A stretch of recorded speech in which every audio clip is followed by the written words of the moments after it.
Learn to say no. ఒక వ్యక్తి యేసుని నమ్మిన తర్వాత, యేసు చేతుల్లోకి తన జీవితాన్ని అప్పచెప్పిన తర్వాత ఫస్ట్ చేయాల్సిందంటే లోకానికి నో, లోక కార్యాలకి నో, లోక ఫ్రెండ్షిప్కి నో. ఈరోజు నో చెప్తాను మనుషుడికి ఎంత మొహమాటమో, ఎంత మొహమాటమో. Be bold enough to say no. I'm a child of God. నేను దేవుడి సొత్తు, నా దేవుడు ఏమనుకుంటాడు అనేది నాకు ముఖ్యం. నువ్వేమనుకుంటా నాకు అక్కర్లేదు. I'm sorry. నా దేవుడిని నేను కనపరచాలి.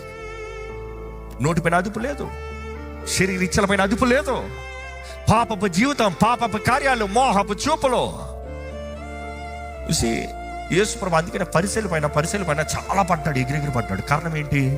వారు బోధించేది ఒకటి, వారు జీవించేది ఒకటి. అందుకంటాడు, మీరు బయట చూస్తే తెల్ల సున్నము కొట్టిన సమాధుల వల్ల ఉన్నారయ్యా, కానీ లోపల చూస్తే ఎలా ఉన్నారు? ఎండిన ఎముకలు, కుళ్ళు గబ్బు.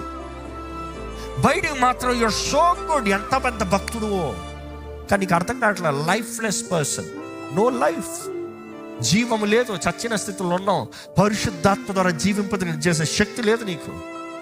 అదే సమయంలో ఎండిన ఎముకలు, కుళ్ళు గబ్బు, బయటికి మాత్రం వాడిని వీడిని అందరిని చేతులు చూపిస్తాం.